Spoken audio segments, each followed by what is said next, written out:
여호와께서 우리 공의를 드러내셨으니 오라 시온에서 우리 하나님 여호와의 일을 선포하자.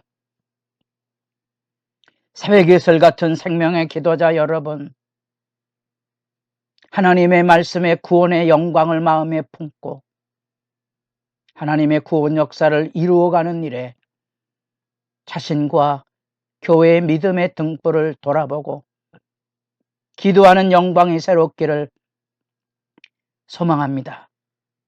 오늘 우리가 읽어갈 하나님의 말씀은 예레미야 51장 1절에서 10절까지의 말씀으로서 반복되는 바벨론의 멸망 사건, 바벨론의 멸망의 사건, 그곳에서 도망쳐 나와야 하고 바벨론의 파멸과 그 가운데 하나님의 공의가 나타나는 것에 대한 단락을 첫 번째, 두 번째, 이 세 번째 51장에 또 한 번 나옵니다. 동일한 주제입니다. 이 주제의 말씀을 가지고 이사야 40장, 계시록 18장을 함께 읽어가셔야 우리는 바벨론의 심판의 이양을 통하여 역사에 보응을 하시는 하나님의 주권과 영광을 선연하게 바라보게 되고 이제 유대와 열방에 다 하나님의 심판 앞에 진멸이 되고 땅이 황폐하고 땅이 진동함으로 구약의 옛 질서는 무너지고 새로운 하나님의 임재 영광의 질서를 내다보게 하는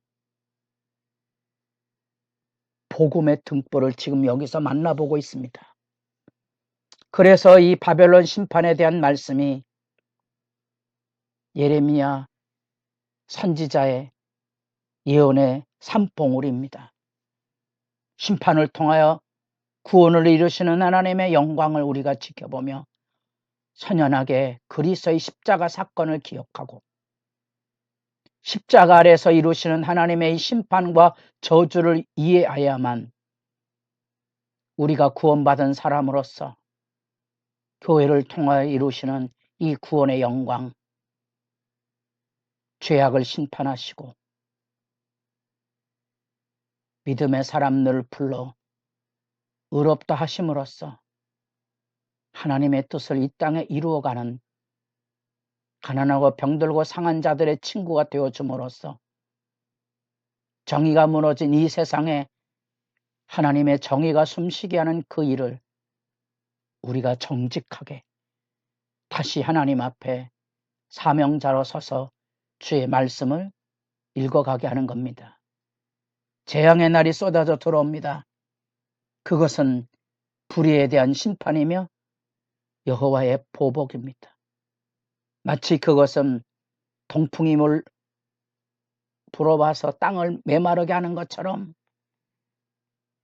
북방에서 내려와서 예루살렘을 진멸했던 것처럼 이제 바벨론도 예기치 않게 단숨에 급작스럽게 우리가 잘 아는 벨사살 왕이 술잔치를 벌이며 연회를 할지라도 바벨론 제국은 무너질지 아니리라고 생각했지만 고대 근동에 이미 바벨론 제국 안에 달신을 숭배하는 왕과 기존의 종교를 담무스 신을 숭배하고 있는 종교 권력이 이반이 되어서 한쪽에서 술잔치를 하고 있을 때 대적인 고레스를 향하여 성문을 열어주고 제국의 변혁을 꿈꾸는 붕괴 현상이 일어났다는 역사의 기록은 아주 우리 마음 무겁게 그리고 진지하게 하나님의 심판을 생각합니다. 영원히 무너지지 않을 것처럼 보였던 거대한 바벨론의 제국과 바벨론 도성이 하루아침에 고레스의 제국 앞에 단번에 무너지게 되는 겁니다. 작은 나라로 형성이 되었던 페르시아의 고레스가 메대와 더불어 연합군 세력을 이루고 거대한 바벨론 제국을 무너뜨리는 이런 역사의 위대한 신비로움이지요. 하나님의 심판이 그렇게 쏟아지게 되는데 바로 하나님을 대적한 이스라엘과 유다가 이스라엘의 거룩하신 이를 거역함으로 죄가가 땅에 가득하나 이제는 바벨론이 그 죄가에 발병 가운데서 도망하여 나와서 각기 생명을 구원하고 그의 죄악으로 말미암아 끊어짐을 보지 말지어다. 이는 여호와의 보복의 때니 그에게 보복하시니라. 이 반복되는 보복이라는 개념 50장 15절에도 그리고 27절 28절 반복되니 보복이라는 하나님의 심판. 결국 그들은 상처를 입어 낫지 아니하는데 9절에 그 화가 하늘에 미쳤고 궁창에 달하였음이니라.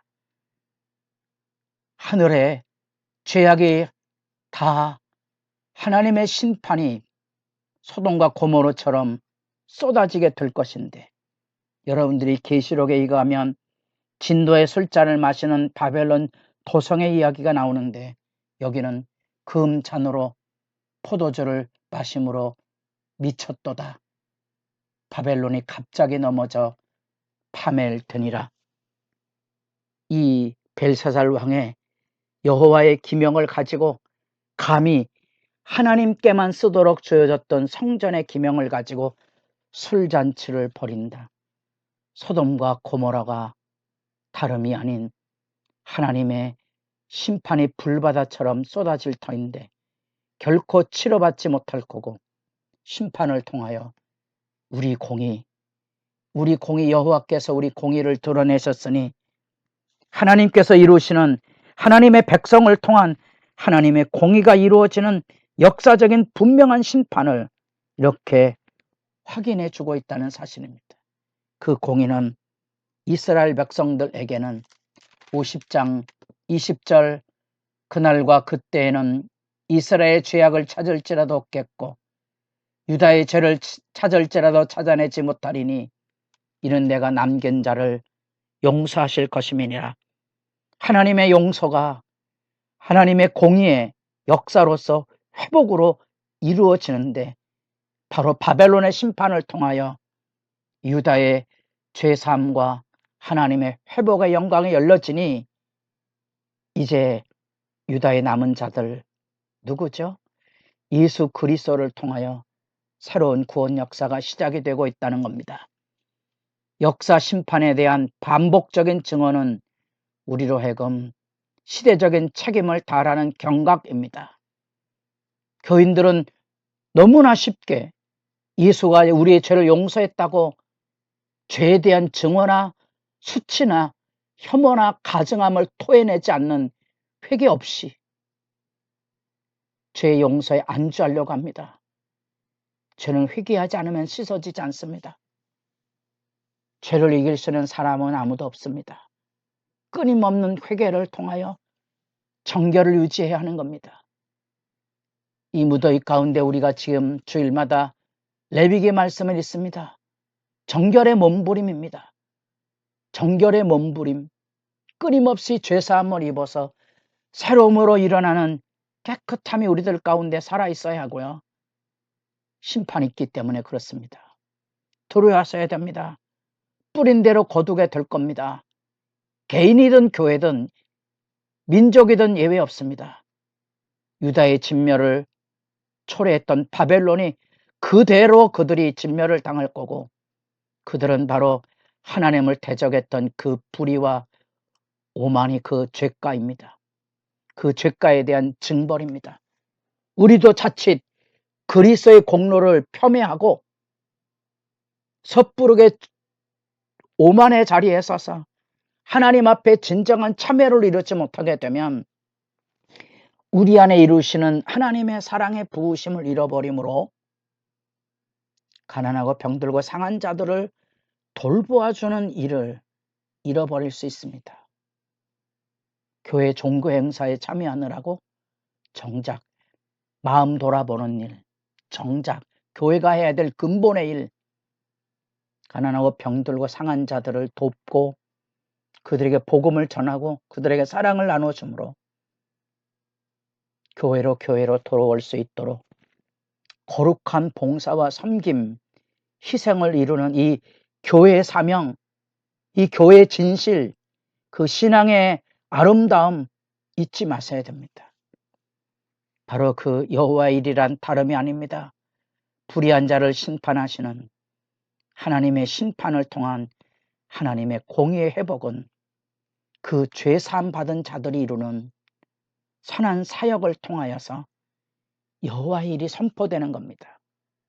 우리가 죄사함을 받았으므로 우리도 또 누군가를 뜨거운 눈물로 사랑으로 품어서 회개하고 주께로 돌아올 수 있도록 마치 재산을 다 소진해버리고 돌아온 탕자를 맞이하는 아버지 심정을 가지고 죄와 오만에 지배하는 쇠퇴 현실을 끌어안아 눈물로써 그들을 정결의 자리에 이르도록 이끄는 이 믿음의 위대한 거룩한 사명, 이 새벽 여러분의 심금을 울리는 그리스도의 크신 은혜가 또 다른 사람을 향한 구원의 본물이 되어도록 여러분의 기도가 주 안에서 흘러넘칠 수 있기를 진실로 바랍니다.